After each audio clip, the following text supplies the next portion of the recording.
Binawi ng isang Filipino international and human rights lawyer na base sa Estados Unidos ang kanyang suporta kay Pangulong Bongbong Marcos. That we are friends to all and enemies to none. Pagbabago sa kanyang pangakong independent foreign policy, aligasyong sangkot sa ilegal na droga, umano'y pagkitil ng kanyang administrasyon sa freedom of expression.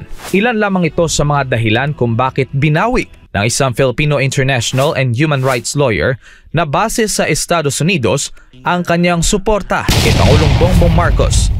Solid unity team daw siya dati, pero dahil nagiba na anya ng direksyon ng Pangulo, lalo na sa foreign policy nito, ay dismayado na siya.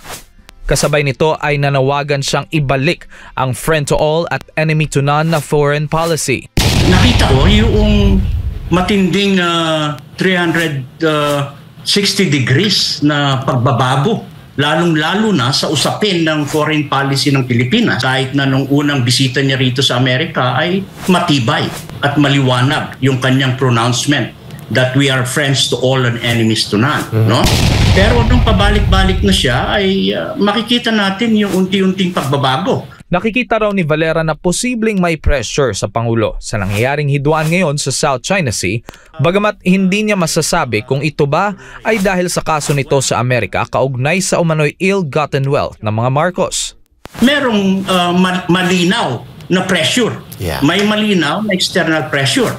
So, ikakawin ko yan doon sa usapin ng South China Sea at West Philippine Sea, no? Whether may mga personal dealings yan or secret dealings in exchange of that, ang mahalagang bantayan natin is yung pambansang soberenya. Pero aniya, unahin na lang sana ng administrasyon ngayon ang pagtugon sa internal na mga problema ng bansa. Imbis na mag-focus tayo sa food security, mag-focus tayo sa mga problemang internal, mag-focus tayo sa mga tinatawag nating trabaho ng mamamayan at infrastructure natin, ay lumalabas tayo na wala naman tayong kakayahan. Samantala, ipinunto naman ni Valera na ang nangyaring pagkansela sa dapat sanay idaraos na maisog rally sa Bustos, Bulacan kamakailan ay malinaw na pagkitil sa demokrasya ng bansa. Yung pagkitil at pagkitid ng demokratikong espasyo ay indikasyon yan ng authoritarianism. Yes, no? Claro. Hindi yan normal sa isang bansang demokrasya.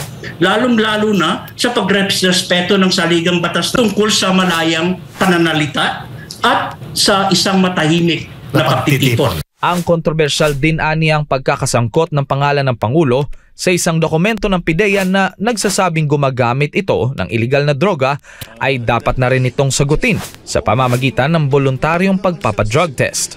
Nananawagan tayo kung ayaw niya ng voluntary testing doon sa 5 sinabi ko ay nandiyan ang judicial, no? Sa judiciary ay pwede rin siyang i-compel kung merong tinatawag nating seryosong aligasyon at ebidensya, no? Kasi nakataya ang hinaharap ng sambayan ng Pilipino, nakataya ang integridad ng ating bansa at nakataya, of course, ang respeto sa batas ng Pilipinas.